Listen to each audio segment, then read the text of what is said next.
On vous souhaite la bienvenue à ericlatour.com. Cultivons notre assiette. On parle de fruits et légumes. C'est un projet qui a été soumis par le Centre de femmes du Haut-Richelieu. On en discute dans quelques instants.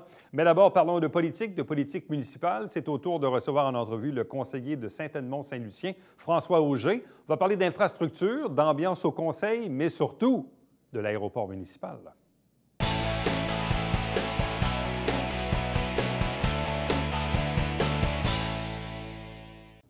Depuis l'élection de l'automne dernier, on a reçu tour à tour la majorité des conseillers élus ou réélus du conseil de ville de Saint-Jean-sur-Richelieu. C'est au tour aujourd'hui de François Auger qui représente Saint-Edmond-Saint-Lucien. Bonsoir et bienvenue. Bonsoir, Eric.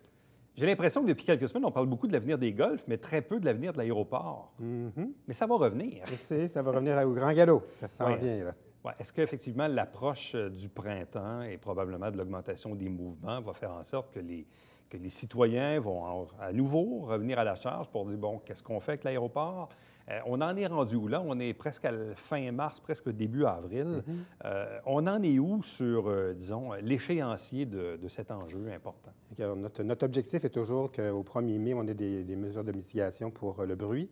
Donc, si on fait cette partie-là, le bruit, je pense qu'à l'avenir de l'aéroport, il nous reste encore beaucoup de travail à faire sur ce qu'on va faire, ce qu'on voudrait faire, ce qu'on pourrait faire à l'avenir. Je pense que moi, je me concentre sur le bruit pour l'instant.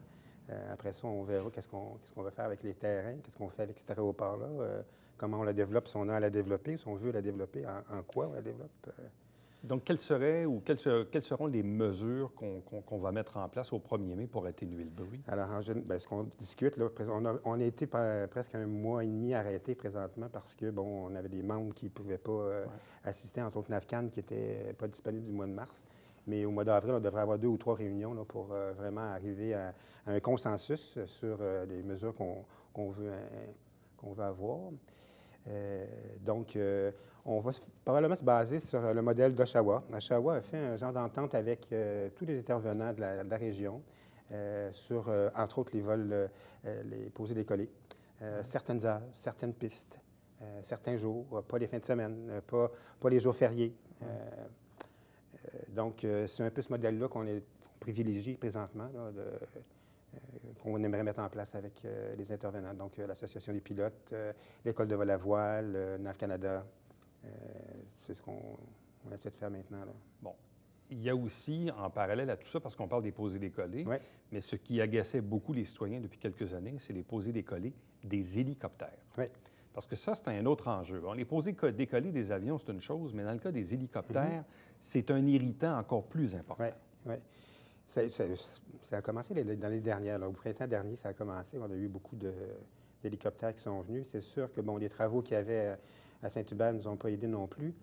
Mais je pense que les pilotes d'hélicoptères ont été très, très cavaliers, passaient à des altitudes très basses, entre autres vis-à-vis du cégep, la nouvelle garderie qui est là. Ouais. Ça a été vraiment... Des gens qui jamais m'ont parlé de bruit à l'aéroport, m'en ont parlé tout l'été le dernier. Donc, c'est quelque chose qu'on veut essayer d'éviter puis qu'on ne veut plus revoir. Donc, en leur donnant des limitations, plus de poser décoller pour les hélicoptères. S'ils survolent la ville, que ce soit au-dessus de 1000 pieds, parce que là, ils passaient à 150 pieds au-dessus des maisons, même en bas de 150 pieds au-dessus des maisons. C'est vraiment bruyant. La vaisselle shake dans la cuisine, donc ça, c'est anormal. Là. Comment la Ville peut-elle imposer des règles? Parce qu'on se dit, d'un côté, la Ville est propriétaire de l'aéroport. Oui. En même temps, la Ville n'est pas propriétaire du ciel en général. Non. Donc, comment arrive-t-on à d'une part, imposer des règles, probablement au sol, à l'aéroport même, mais imposer des règles sur les conditions de vol au-dessus de la ville? Alors, c'est possible, donc, avec NAV Canada, d'avoir des notables qui disent, bien, par exemple, si vous faites une approche pour aller à l'aéroport de Saint-Jean, vous devez absolument suivre ce corridor-ci, par exemple, une approche par le sud, par exemple, les hélicoptères, de dire certaines choses ne sont pas permises, certaines choses sont permises. Ça, avec un notable, c'est faisable. La majorité des aéroports en ont.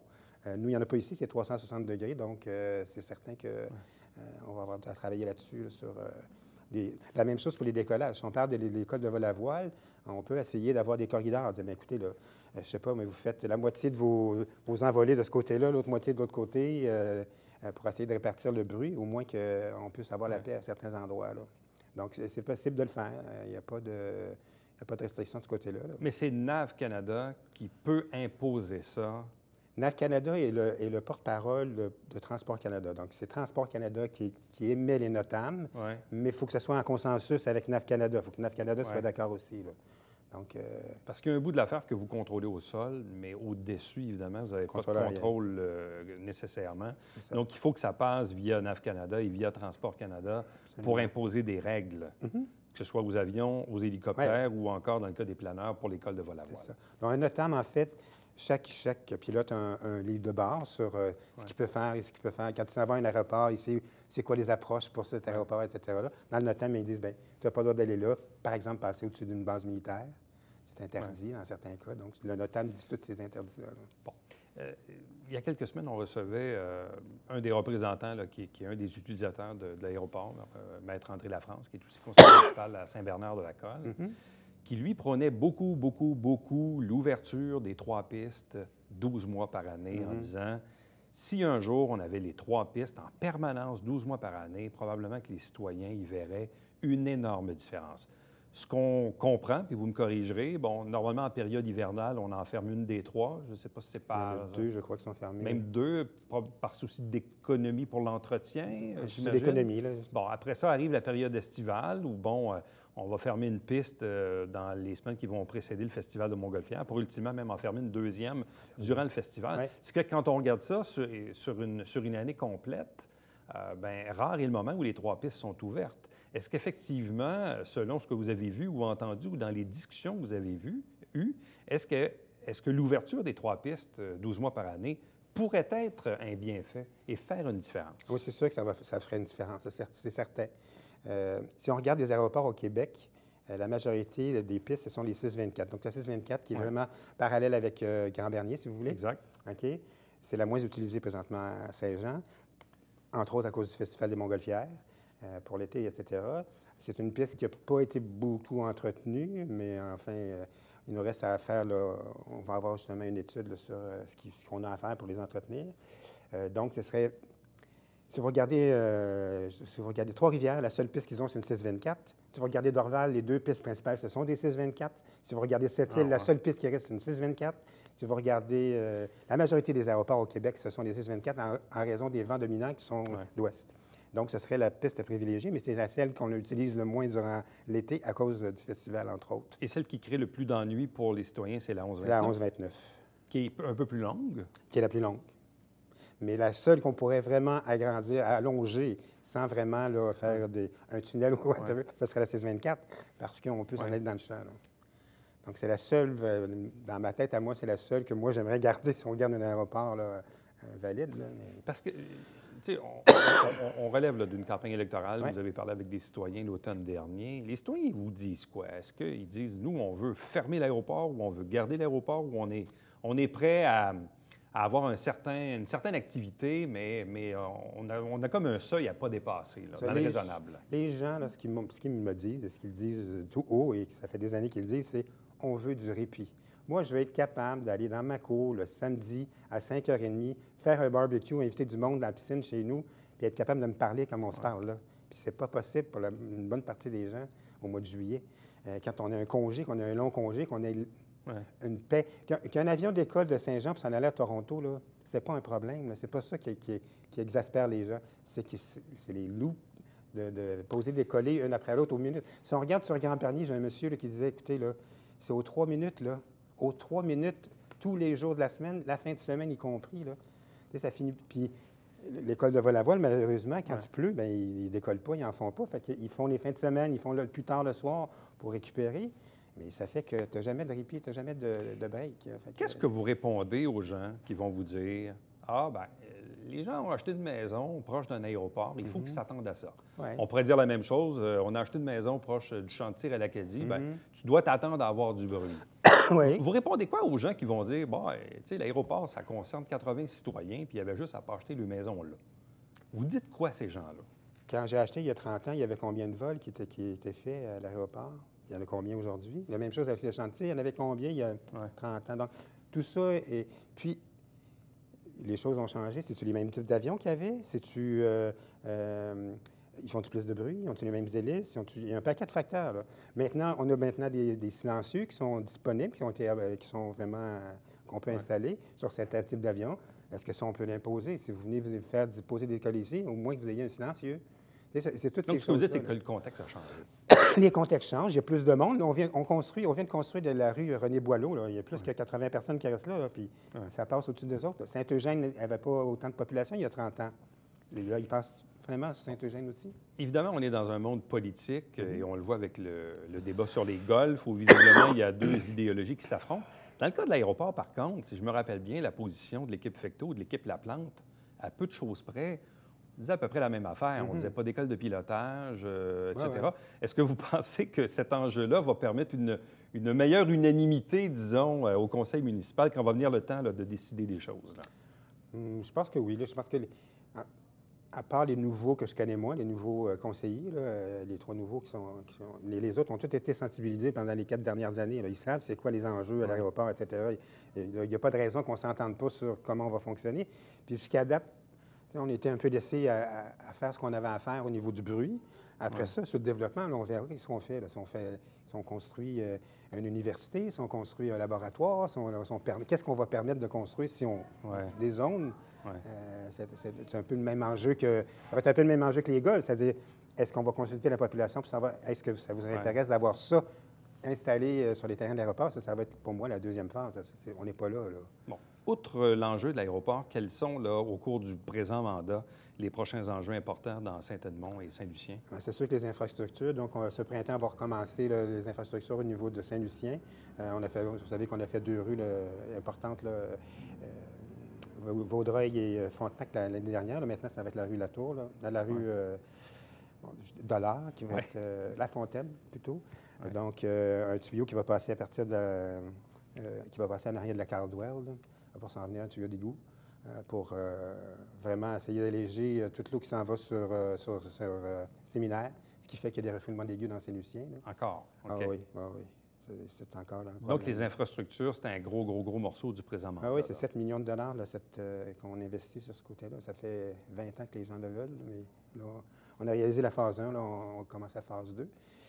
Il va rester il y a toujours de quoi faire au niveau des infrastructures partout, que ce soit dans Saint-Lucien ou dans Saint-Edmond, la même chose. Ce sont de vieilles rues.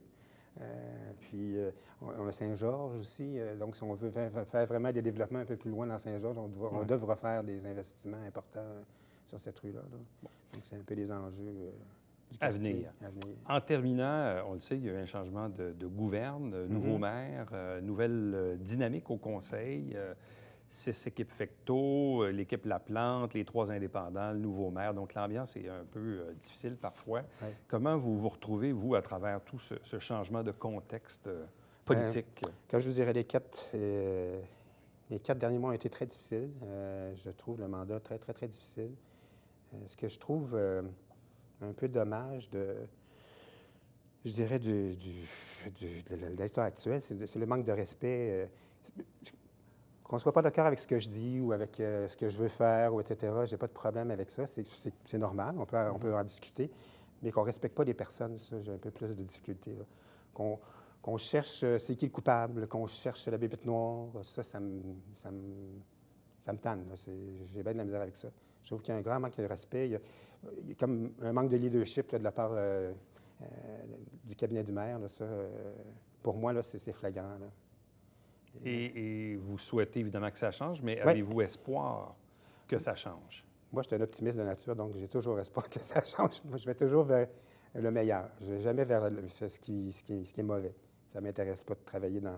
Ce qui est fait est fait, ce qui est passé est passé. Maintenant, on s'en va en avant, puis on travaille ensemble, c'est tout.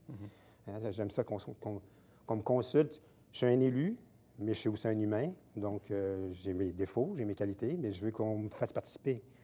Donc, moi, d'attendre en arrière que quelque chose se passe, ça ne fait pas mon affaire. Là. Je ne suis pas capable de faire ça.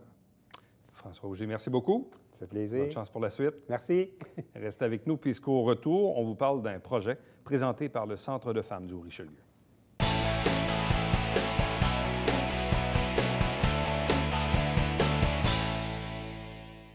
Mesdames et messieurs, bonjour et bienvenue à la Justice entre nous. Mon nom est Sébastien.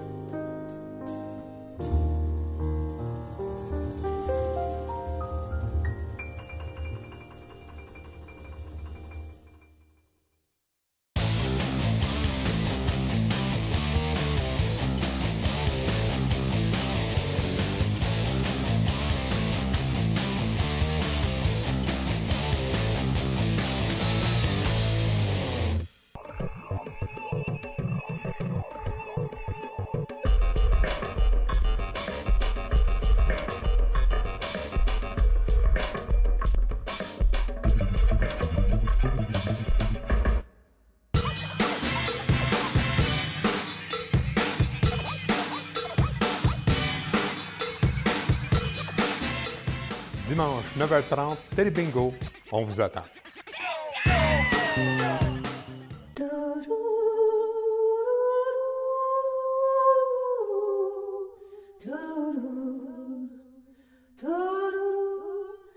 Coulisses Bêta, jeudi, 19h.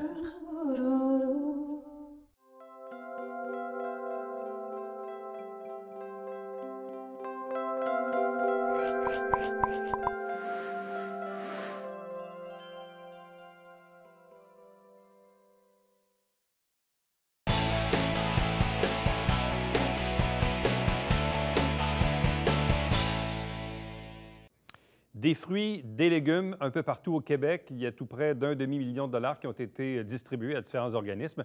Ici, en Montérégie, 5 projets ont été retenus pour un total de 35 000 dollars. Et ici même, dans la région du Haut-Richelieu, via le projet du Centre de femmes du Haut-Richelieu, c'est un 5 000 dollars qui était loué au projet Cultivons notre assiette. Pour en parler avec nous, l'instigatrice, Mme Esther Prince. Bonsoir et bienvenue. Bonsoir. Tout d'abord, quelle est cette forme de subvention ou de projet auquel vous avez souscrit? Comment on vous a communiqué l'existence de ce programme? En fait, je suivais déjà un petit peu ce qui se passait au niveau de 100 degrés parce que c'est le programme 100 degrés de Québec en forme qui subventionne ce projet-là. Donc, eux fonctionnent avec un webzine sur lequel ils communiquent différentes informations. Et c'est par le biais de ce webzine-là que j'ai vu qu'il y avait une possibilité de déposer pour un projet qui visait à faire l'approvisionnement des fruits et légumes à l'année. Bon. En quoi c'est important de mettre le focus, l'emphase sur les fruits et légumes principalement? Parce qu'on sait que les fruits et légumes ne sont pas assez consommés par les personnes. Le Guide alimentaire canadien présentement recommande de 5 à 10 portions de fruits et légumes par jour et même le 5 portions n'est pas atteint par tout le monde, loin de là. Donc, on sait que la consommation de fruits et légumes fait partie des saines habitudes de vie et ça fait partie de ce que 100 degrés fait la promotion. Donc, à ce moment-là, nous, bien, ça fait partie de notre mandat aussi parce qu'au Centre de femmes, on travaille au niveau de la sécurité alimentaire et on fait la promotion des saines habitudes de vie. Donc, quand on a vu quelque chose qui demandait de faire la promotion de l'approvisionnement en fruits et légumes, bien, ça entrait en plein dans le type de projet qu'on développe. Bon. Et le projet que vous avez développé ici même, Cultivons notre assiette, il consiste en quoi?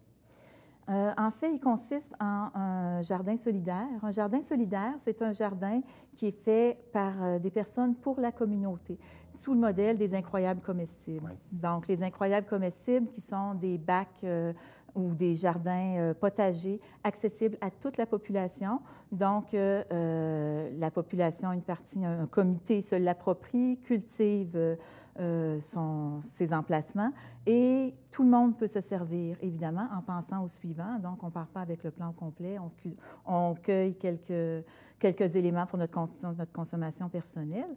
Donc, c'est le but d'un jardin solidaire, finalement. Ce n'est pas la personne qui cultive son lopin de terre et qui, après, va recueillir pour sa consommation personnelle. Ce qui est un peu la différence avec les jardins communautaires, ce qui existe dans différentes villes, entre autres à Montréal beaucoup, là, il y a des quartiers où chacun a son petit bout de terrain à lui. Oui, alors et à Saint-Jean, on en a aussi. Et même à Saint-Jean, il y en a aussi, mais dans ce cas-ci, on parle d'un jardin solidaire, donc c'est ouvert. Donc, c'est ça. Les gens peuvent arriver. Il n'y a pas de barrière.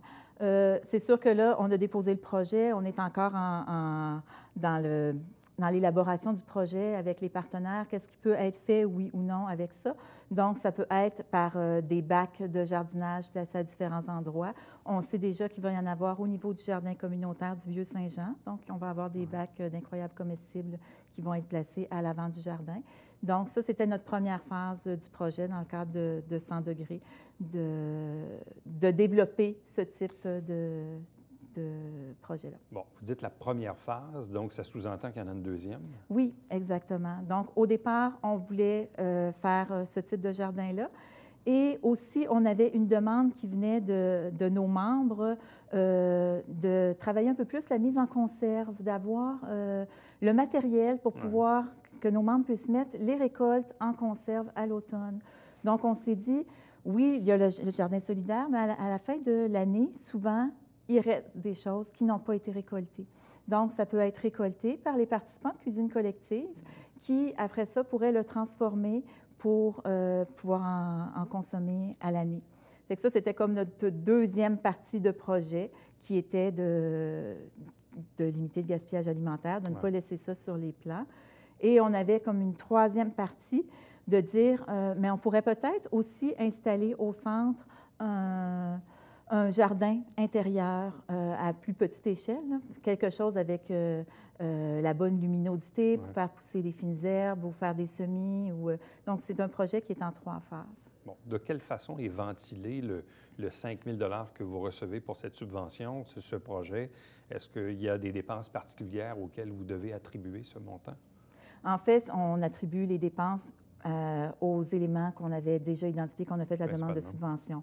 Donc, c'est sûr qu'il y a une partie qui va être pour l'installation matérielle au niveau du jardin. Il y a une partie qui va être pour le matériel de cuisine dont on a besoin pour la mise en conserve.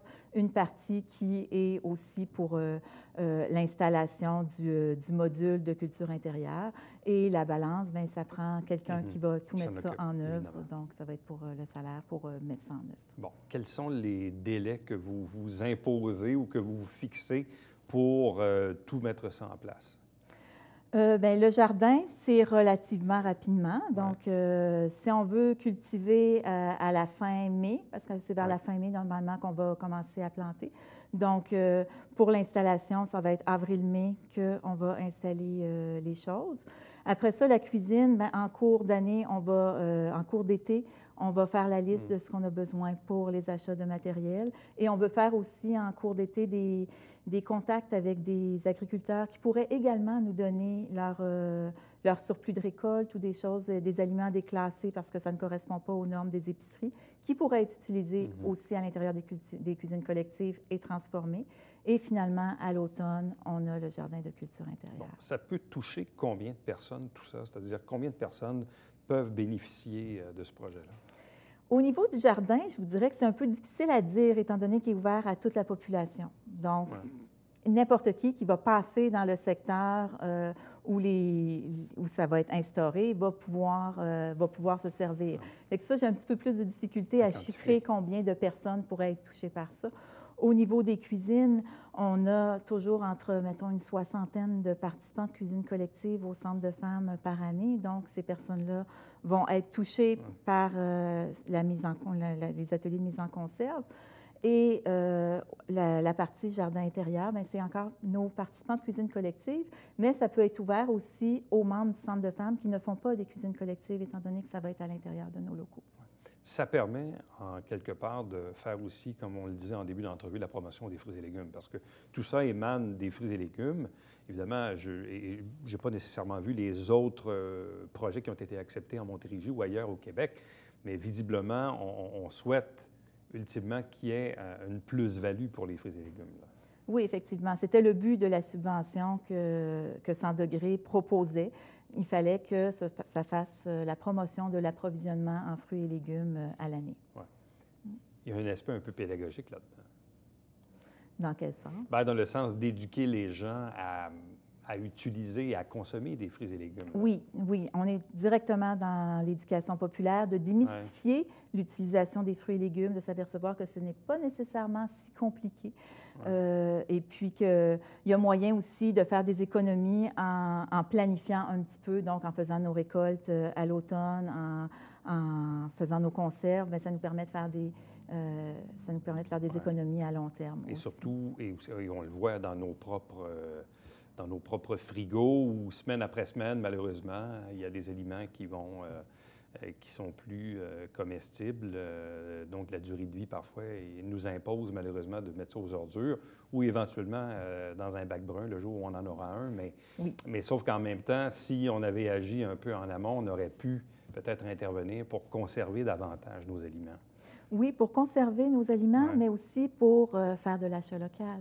Parce qu'à ce moment-là, on sait à quel point les marchés débordent de toutes sortes de légumes à l'automne et que des fois, plus l'hiver avance, bien, l'achat local est plus compliqué et beaucoup plus limité l'hiver. Ça aussi, c'est une forme d'éducation populaire de souvent regarder la provenance des aliments. Oui, aussi, également. Donc, ça pallie aux deux niveaux.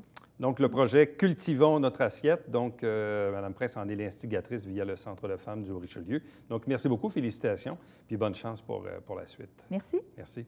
Reste avec nous au retour, le Babillard quotidien.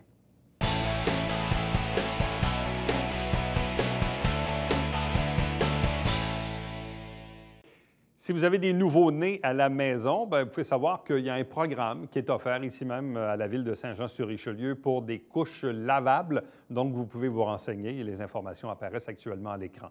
Parlant de la ville de Saint-Jean-sur-Richelieu, chaque semaine, on vous présente des extraits des travaux du conseil. On fait la captation et avec un conseil de ville, on choisit des extraits qu'on répartit dans 2 émissions sur 2 semaines. Et l'émission se retrouve également sur notre site Internet.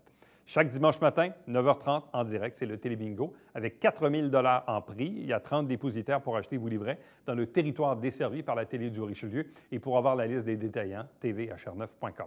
Entre-temps, si vous désirez me joindre, faites-le par courriel, plus facile et plus rapide, tout simplement à Éric Latour en un mot, à commercial tvhr9.com. À demain. Bye-bye.